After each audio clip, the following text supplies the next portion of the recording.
Hi, I'm John. It's a pleasure to be with you this morning. My wife and two small children and I have been living in Southfields and coming to St Michael's for the last 10 years or so. When I'm not doing this, I'm a solicitor in the city. Although in fairness, I think like most other people, I've actually been a solicitor in our spare room for the last 10 months or so in lockdown. But here I am outside St Michael's Church. I thought this might help give us a little bit of context for our reading from John today.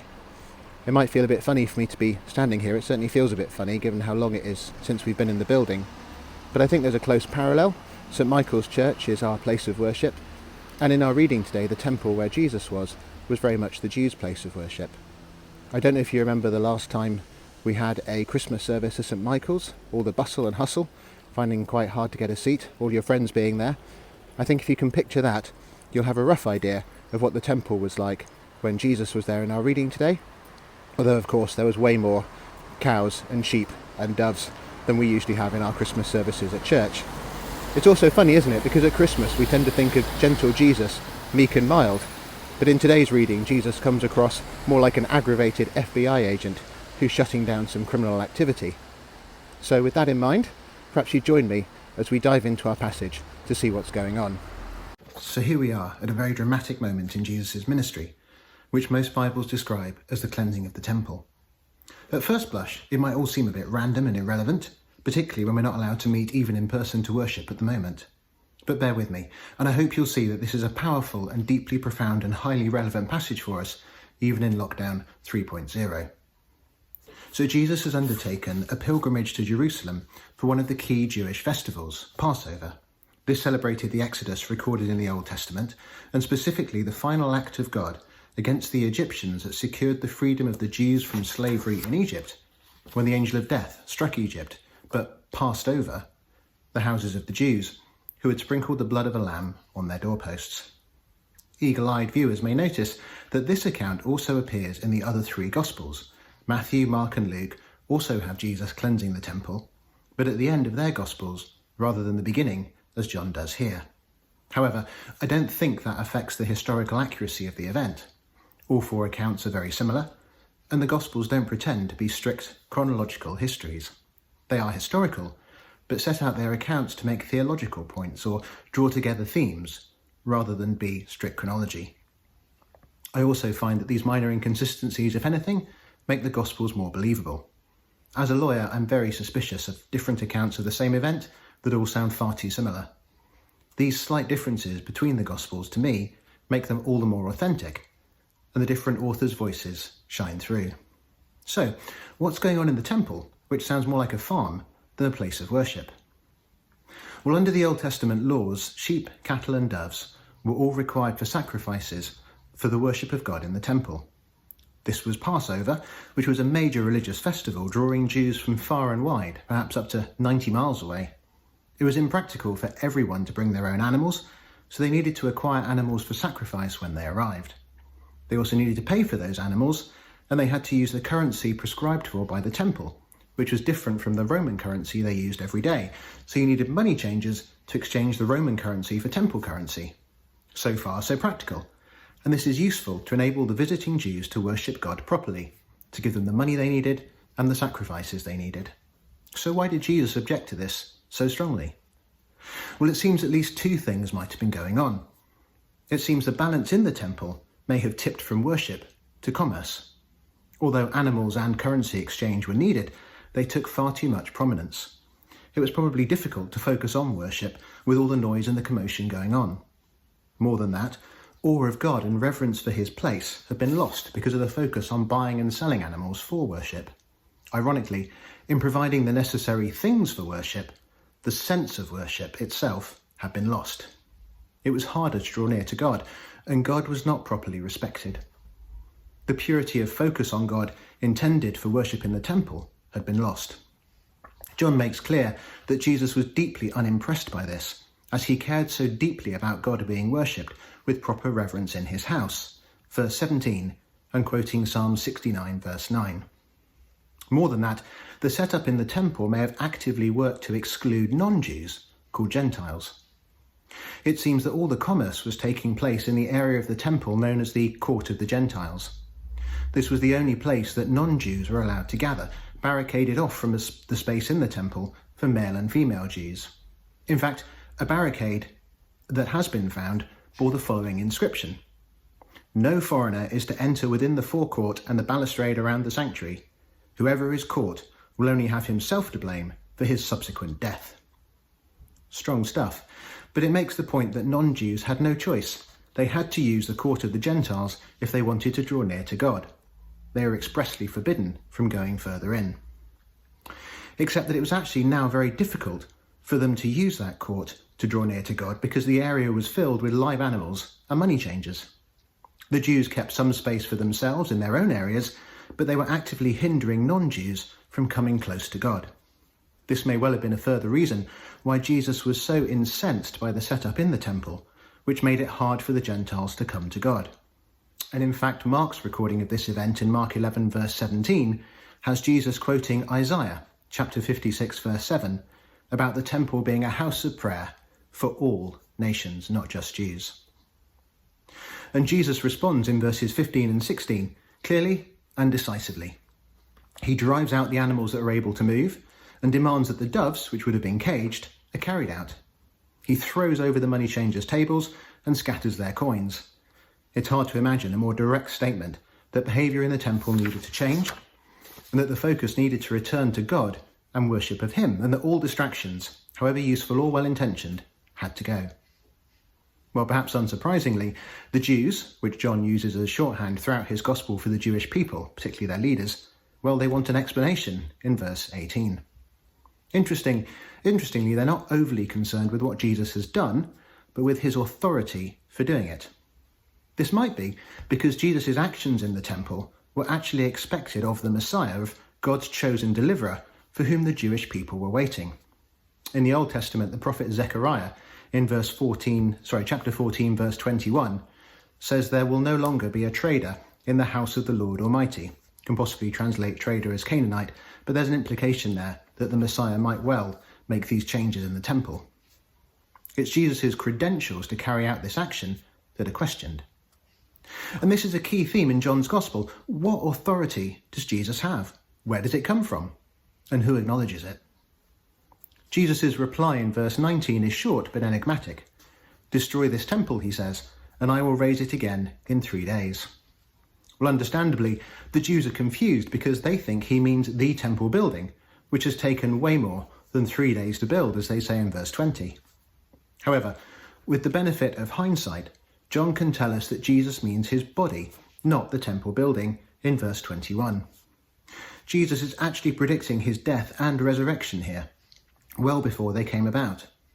This is lost on Jesus' audience at the time, but afterwards his disciples remember what he said.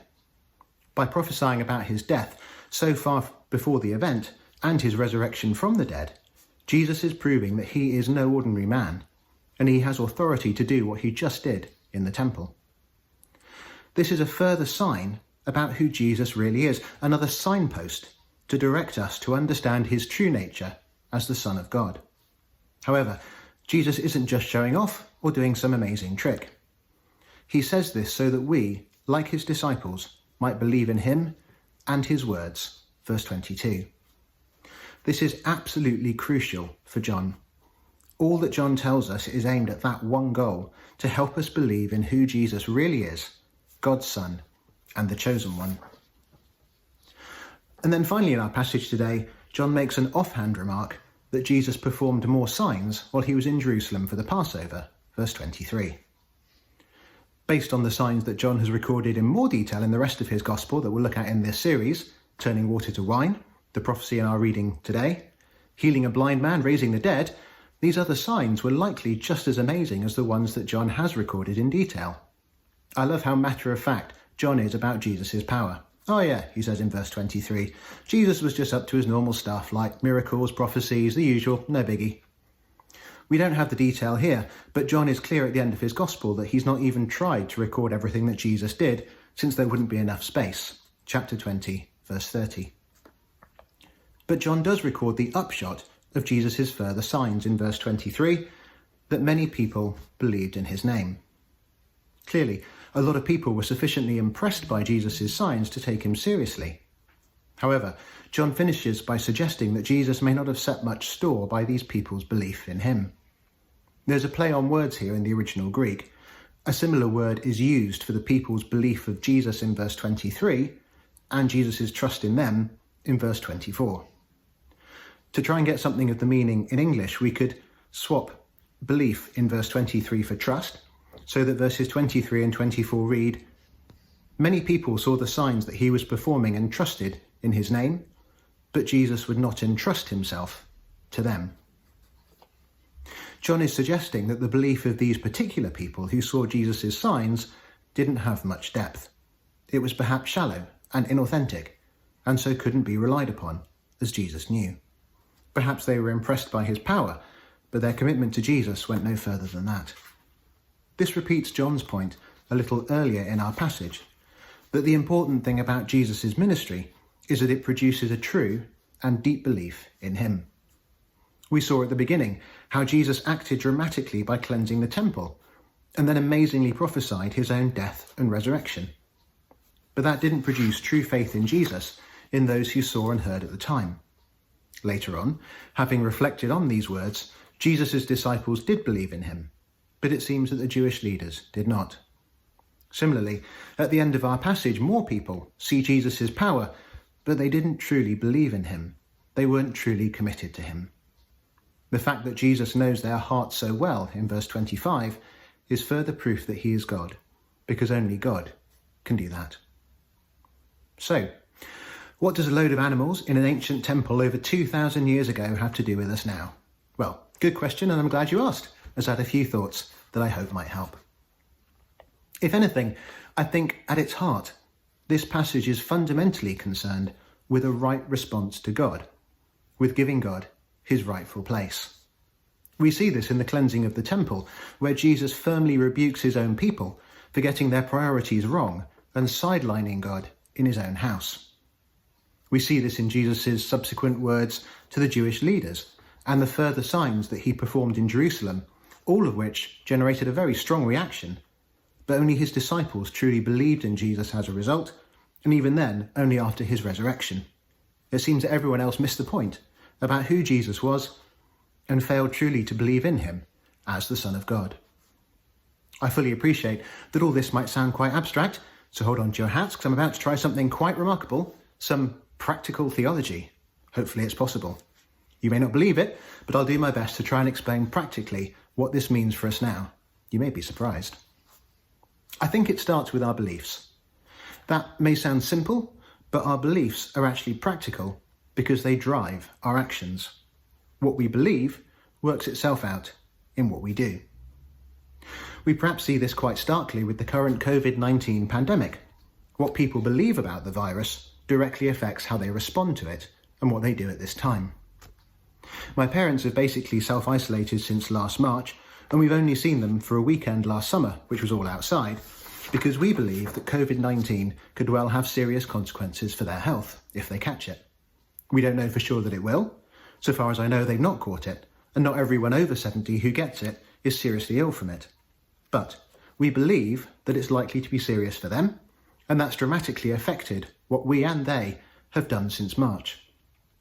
And it's the same with Jesus. What we believe about him will directly affect what we do every day. So John is very concerned that we believe the truth about Jesus, that he is God's Son and God's chosen deliverer. John goes at great length in his Gospels to provide evidence as to why we should believe this, as we saw in our passage today. Because if we truly believe in Jesus, that will have dramatic and far-reaching consequences for our lives. Perhaps that's a controversial claim for you, that Jesus is the Son of God, that the man Jesus of Nazareth, who walked the earth 2,000 years ago, is in fact God incarnate. I appreciate this is a bold claim, but it's one that John makes very clearly and which lies at the heart of his gospel. It's vital for John that Jesus was a real person, that he really was God, that he really died, that he really rose from the dead, and that all of this is historical fact. If it's true, really, and historically true, then we can have confidence that God is with us and that Jesus can give us everlasting life. However, if it's just a nice idea or a story, then it has no real power. no power to affect our lives now, and definitely no power to bring us into eternal life now and after death. But this isn't wishful thinking. John's Gospel is an extended piece of evidence to prove what he's claiming, a careful selection of his key evidence to give us confidence in our belief in Jesus. Personally, as a lawyer, I find that evidence very persuasive and very convincing. Of course, you may say, well, I would say that. Fair enough. But I've thought long and hard about it, and if you're not persuaded or if you're not sure, then I'd really encourage you to do the same and have a good long think about it. If John is right, this has absolutely epic consequences for all of our lives. I think it makes it worth a look. You can try an online Alpha course or Christianity Explored course, or perhaps you could read through a book of the Bible like John with a Christian who you know and respect. There's also some good books setting out all of the evidence like The Case for Christ by Lee Strobel. I do appreciate that time is scarce and very precious at the moment and life feels overwhelming. But this does have the potential to revolutionise our lives for the better. So if you can take 10 minutes a day or an hour a week or more or less to look into it, then I'd urge you to do so. You can also email the church office at stmikes-ststeves.org.uk if you'd like a bit more of a steer, or maybe ask in the chat bar. If we're persuaded that Jesus is the Son of God, or we're interested in that claim and we're exploring it, then I think the passage has something equally dramatic and practical to say to us. How do we treat God? As we saw about the cleansing of the temple, Jesus is absolutely passionate about us respecting God and giving him due honour. The temple has been filled with things that were, in themselves, good ideas, intended to help people connect with God. But those things can take prominence, pushing God aside and actually making it harder for people to worship God and connect with him, especially those who are not already believers. Jesus' action was absolutely decisive. Those things had to go, and the focus had to be placed firmly back on God. And it's the same for us now. God is still worthy of our praise and our worship, our attention, our resources, our time, our energy, our money, and so much more.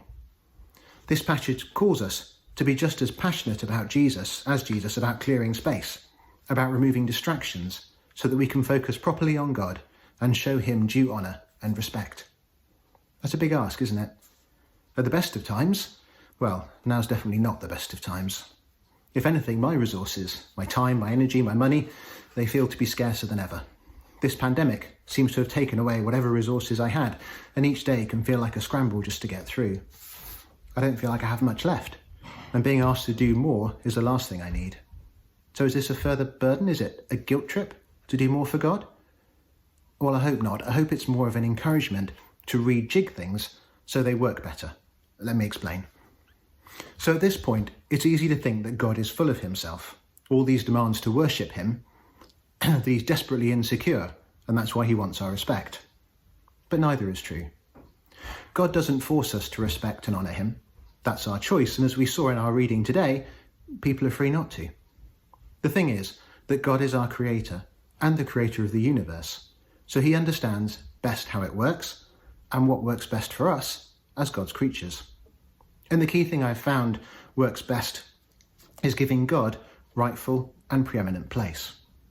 Of course, I often fail to do that. I often fail even to try to do that.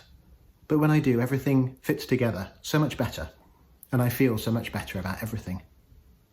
Perhaps this is why John is so keen that we believe in Jesus and follow him in giving God proper honour, as that's the way to eternal life. There's so much to do, especially at the moment, that it may feel back to front for me to encourage us to put God first. The washing needs doing, the kids need to be on top of their schoolwork, I need to get my work done from home, the list is endless. I'm not saying these things don't need doing, but perhaps they are sometimes more urgent than important. And the Bible constantly points us beyond the urgent to what's truly important, to what will give us life. This doesn't mean that God will miraculously rescue us from this pandemic if we do that. You may be very disappointed with God or very angry with him that we're in the midst of this pandemic and he's not taken it away yet. If so, I understand, and it's okay to feel that way. In fact, you're in good company, since the Psalms are full of cries from God's people through the ages like this. And you're also in good company with the Jews in our passage today, who were living under an oppressive regime. They wanted actual physical rescue to live in freedom from their Roman overlords. But then, as now, God doesn't always save us from such situations. Then, as now, God is perhaps more likely to come to us and be with us in the midst of such situations and change us in the middle of all that's going on around us. God draws us into the deeper things of life, beyond our immediate circumstances. Eventually, those circumstances will change, however good or bad they are, and so God is interested in the people that we are and the people that we're becoming in the midst of our circumstances, because that's who we will be when those circumstances have finally changed. So can I suggest that in whatever way is possible for you, you try to take a practical step or two to make God the highest priority in your life in this time. As soon as you can in the day, spend a little time with your Bible and some good reading notes, or say a few prayers. Those minutes are unlikely to throw the rest of your day out, but they will do you the world of good. Next time you look at your finances, check over your giving. Maybe try and have it go out straight after you are paid at the beginning of the month. When you're lying in bed, perhaps you could think of something that you can thank God for. And if you're anxious, something you can lift up to him about what's to come. In all these things, do what you can, not what you can't, however short and imperfect what we can do may be. It's a journey and it's a process to follow Jesus and to draw nearer to God. If you look back in 6 months or a year, you might be surprised how far you've come. And for those of us who've been doing these things for some time, let's hear afresh the radical call of Jesus to ensure that we keep putting God front and centre. He is worthy of all of our praise. It's a good thing to do in itself. Let's reflect prayerfully on anything we might be doing that's supposed to be helpful, but might actually be hindering us encountering God. Let's take a moment to take stock about our walk with God, our Bible readings, our prayer life, how we spend our time, our money, our energy. Is there anything we feel is holding us back from God? Anything we should let go of? Anything we should reprioritise? Let's ask God for refreshment where we've grown weary and where we feel uninspired. And let's recommit ourselves to pursuing God in everything we do and ask for his help to do so wholeheartedly. Amen.